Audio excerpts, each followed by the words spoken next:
College football nerds, we are talking Missouri and Florida. Missouri coming off a big win versus Kentucky last week, and Florida had their game against LSU postponed, which means they got to watch Missouri and get a little more tape on them and prep for them. So we're going to talk about it.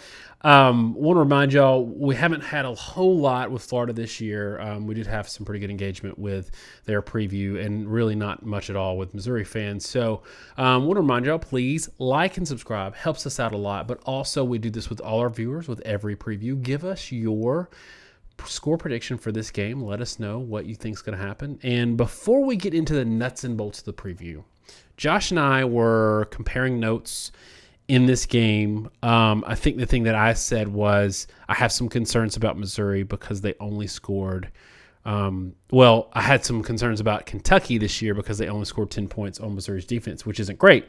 And Josh was digging into the box score in this game, and I just want you to unpack this wild box score because from a statistical standpoint, it's really interesting. And for those of y'all that don't come for the real nerdy stuff, this is still really cool, or at least really interesting. So just hang out with us for a little bit and listen to this because these numbers are absolutely wild. Josh, why don't you unpack it for us? So the first thing you have to know about this game, Missouri outgained Kentucky 421 yards to 145. 421 to 145, nearly 3-1. And they won that game 20-10.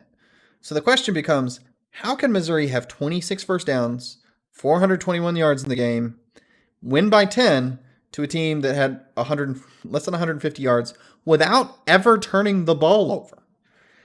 The answer is one of the most strange box scores from the most singly inept team in terms of certain down and distance situations that I've ever seen. Missouri had 6.7 yards per attempt, 3.5 yards per carry. That is bare minimum capable in a game to be able to move the ball. Their saving grace was Kentucky was 3.3 yards per attempt and 4.3 yards per carry.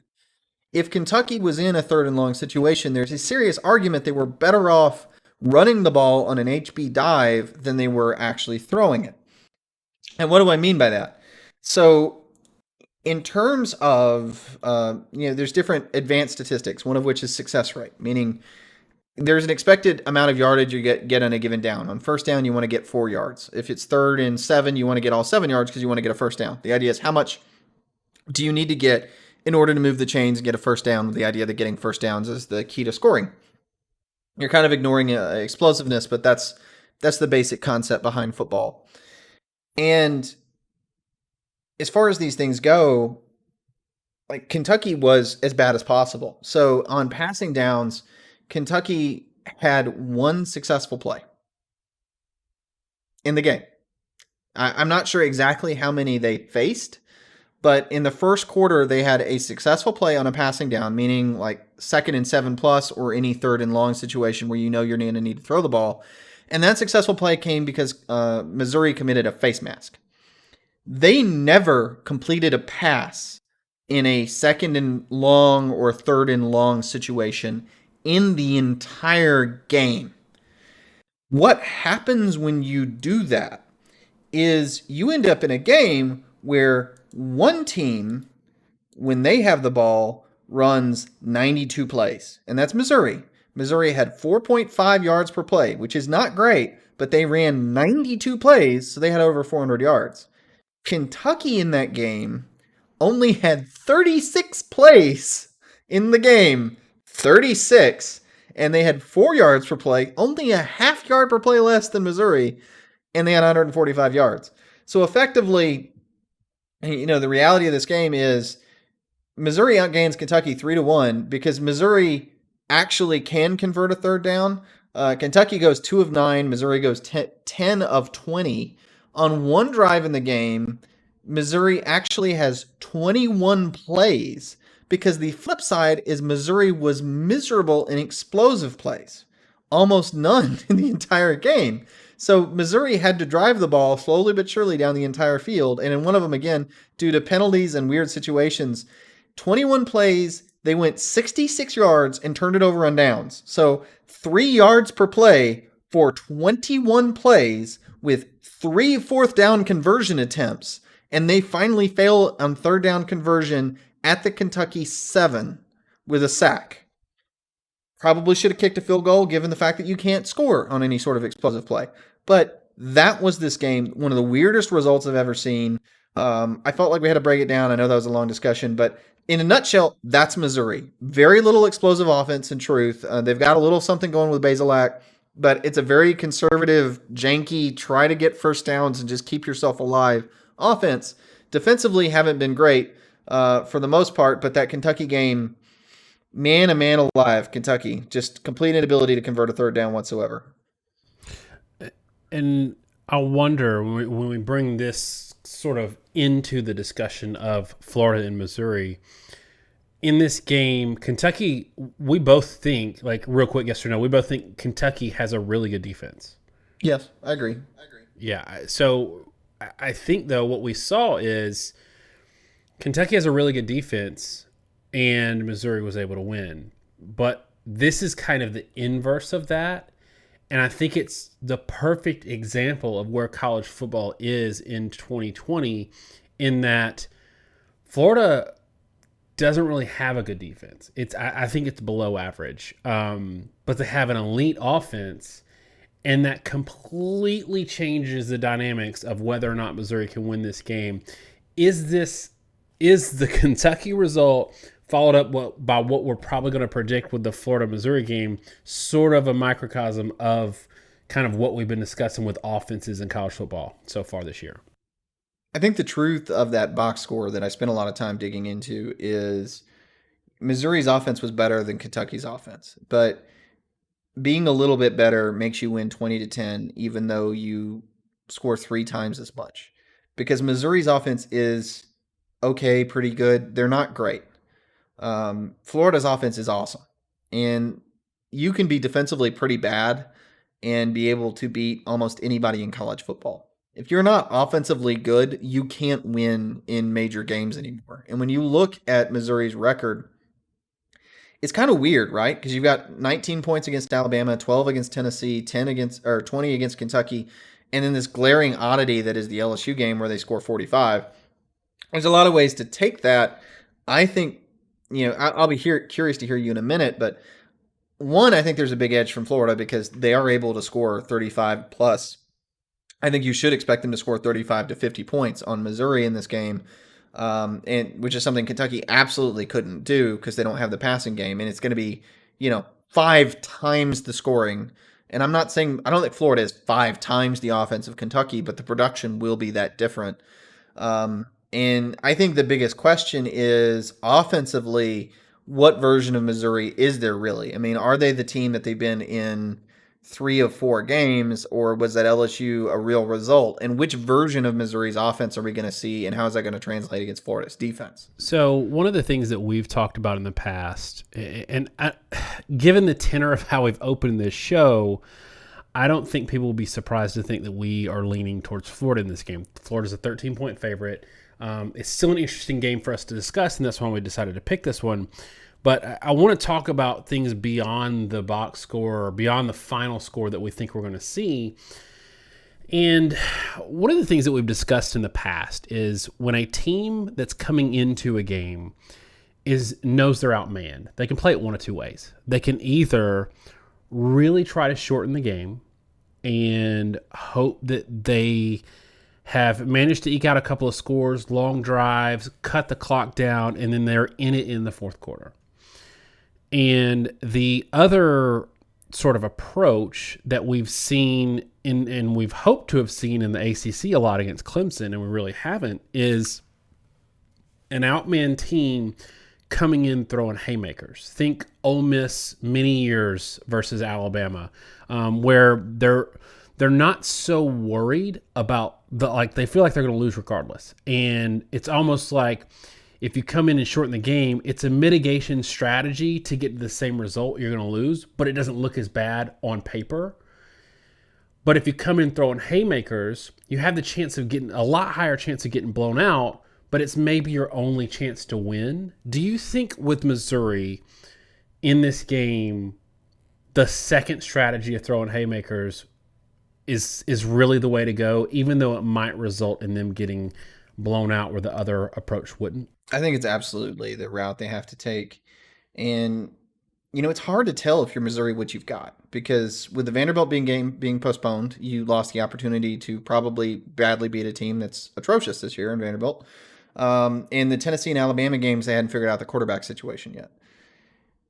The LSU game, LSU was playing terrible pass defense, especially early in the year. They're still not great defensively, but they seem to be getting better. And there wasn't really clarity on what Missouri was going to be. So it may have kind of surprised LSU. And it was a weird game on top of that. I do think Bazelak has the opportunity, if allowed, to sort of fling it downfield to connect on some big plays. I worry a little bit because you can't afford negative plays and mishaps and a lack of efficiency given how quickly Florida is going to score.